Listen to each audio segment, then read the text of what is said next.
According to a 2018 report of the UNESCO Institute for Statistics, women in STEM represent less than 30% of researchers globally. The same UIS report points out that in 2015, women made up to 45% of total researchers in South Africa, but positions of leadership, authority, and power are still predominantly occupied by men.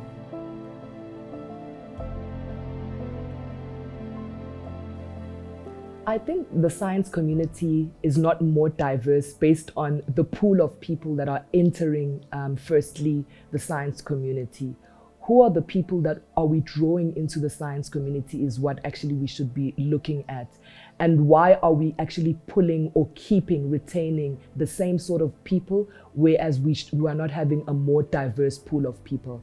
And I think once we understand the challenges associated with people or what type of people are going into the science community, we'll start being able to then break down diversity and inclusion. Also, I think maybe if we look at the different backgrounds that people come from and take those into consideration for positions within our science community, I think if we start looking at policies and structures that look at diversity and include diverse people from the get-go, we'll be able to have a more diverse and inclusive organization.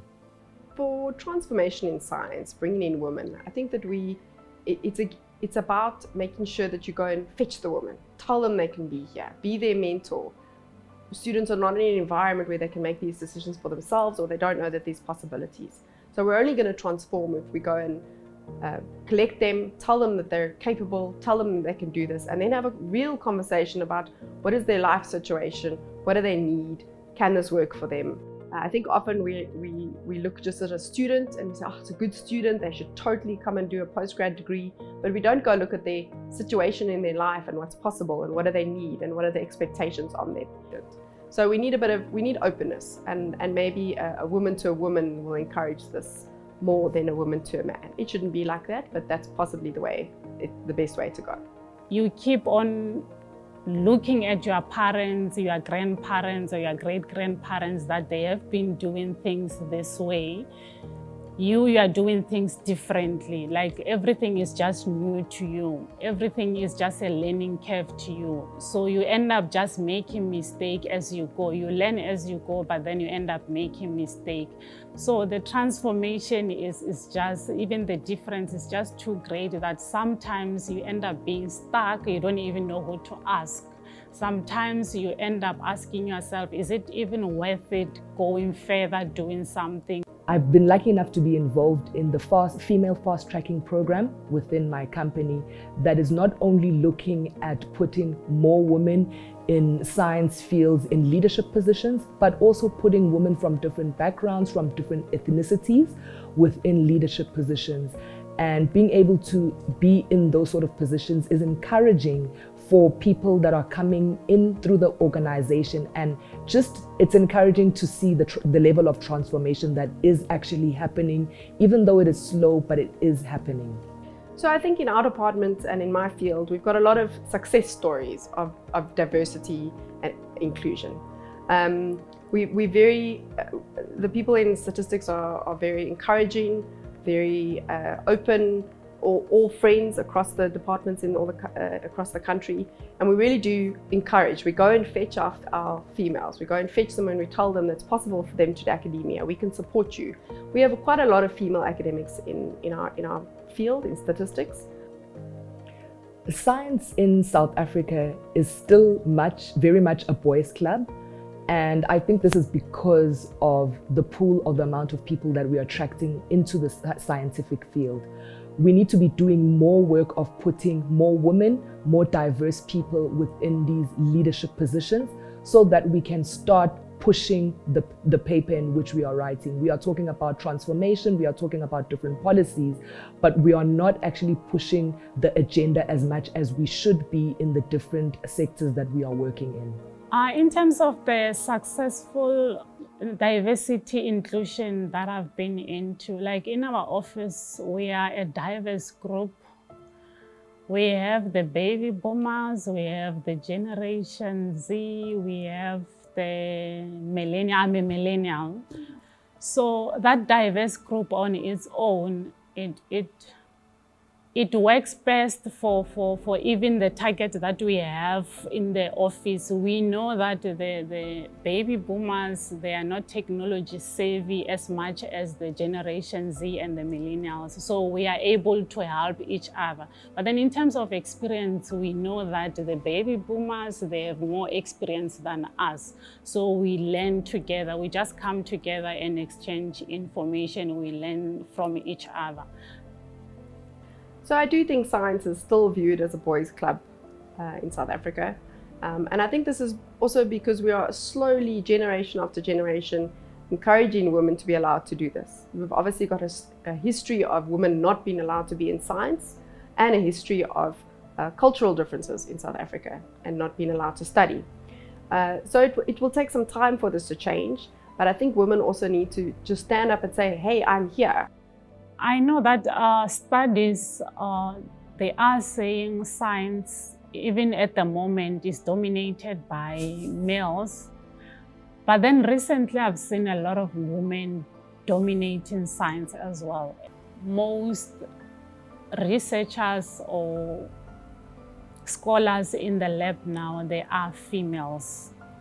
Deep in or dive in, I realize actually these gender stereotypes in science, it's not really a way or a true reflection of what is happening. Initially, I was intimidated because I was worried that what if I'm not gonna make it? What if I fail?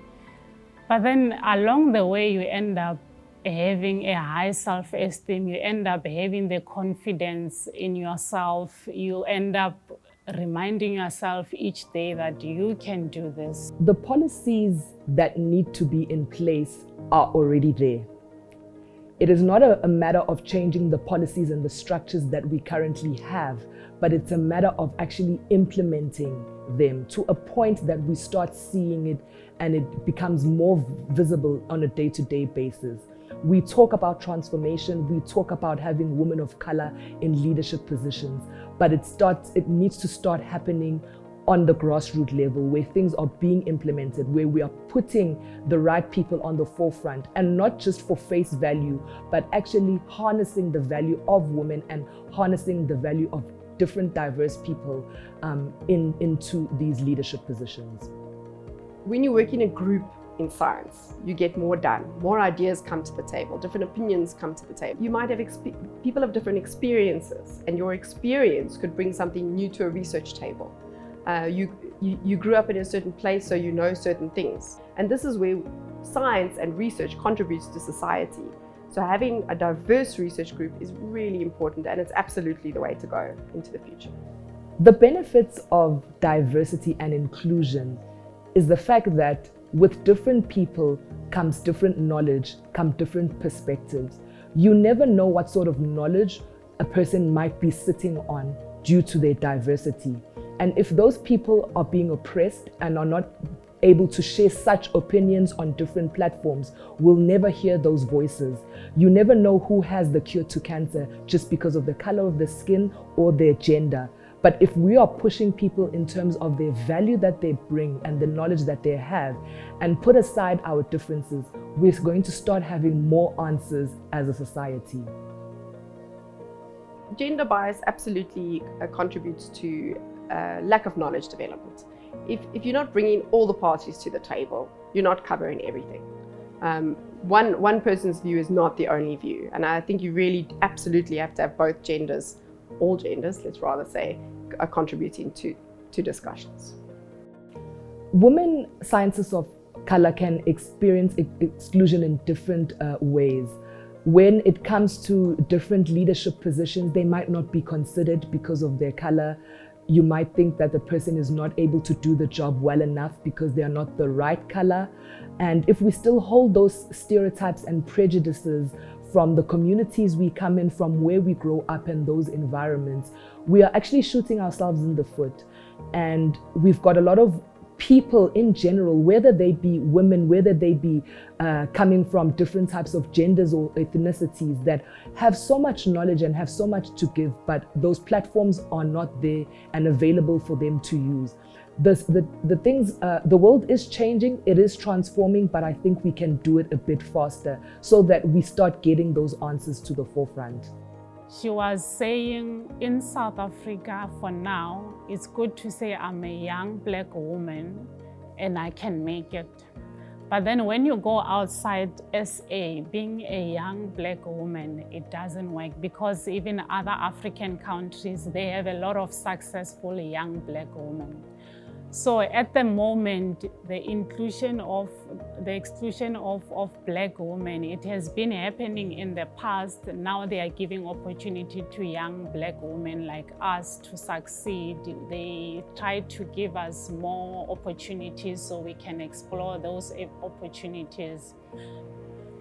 But then at the same time, you don't have to take advantage that simply because I'm a young Black woman, I'm entitled to 1, 2, 3, 4. You need to work extra hard to go to get what you want to go. And you also need to be self-motivated.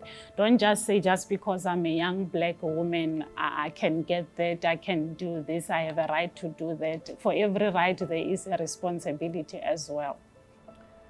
So I think making sure that you've got diversity within groups means you have to go and fetch the people and tell them to come and join, not wait for people to volunteer. You would hope that people would volunteer and everyone would want to put their hand in. But I think sometimes people don't know that they're allowed to put their hand up. So you do need to go and fetch them and say, come, join the party, we're having this discussion. It's really important. And that's the only way that we will gradually fix having enough diversity within any discussions, whether it's research or administratively. Women with physical disabilities, I think, are still being marginalized, and I don't think a lot is being focused on or honed in on regarding educating them or maybe pushing them more to the forefront so that they can hold leadership positions within the scientific community. I personally have not seen a lot of women in science within the world of work that I am in that are disabled. So we still need to put in structures that assist people with physical disabilities and even women with physical disabilities so that they are able to come as their whole selves to work. So women with physical disabilities I have not seen as being very visible in science. So I'm not sure of the actions that are being taken to assist and promote this, but the fact that I don't see it means I believe that not enough is being done, for sure. So a future with diversity and inclusion as the norm is obviously what we would all like to attain. It can only come when we understand each other. Numbers of different cultures, personalities, gender groups, and I think we don't understand each other well enough. There's not enough education within our school system on different cultures. There's not enough discussion at corporate level, at university level. Inclusive environments need to be done by the people that are marginalized. They need to be created by the marginalized. We cannot sit as people without a physical disability and me being the person that will create that environment for that person. We need to pull from the people that have physical disabilities, get them within the forefront to create these policies and structures that work for them and not think on their behalf. The areas that I sit in at the moment, there's a lot of transformation happening even within the companies that I have worked in, where the policies and procedures have changed so much that we actually have an inclusion and diversity department working specifically at looking at including people that are coming from different ethnicities, genders, as well as physical disabilities. So I think we are moving in the right direction. I personally have not experienced those discriminations. The ideal future where diversity and inclusion are the norm are when we start including diversity and inclusion as part of business strategy. It needs to form part of business as usual and not something that we bring along as a policy or a must do on the side. It needs to form part of the skeleton or the structure of a company, an organization, or a community, where it is the way in which we do things and not another paper that we are just making sure that we do a tick box exercise. We need to make sure that it's the bones, it's in the DNA of that organization, and that's when things will start working.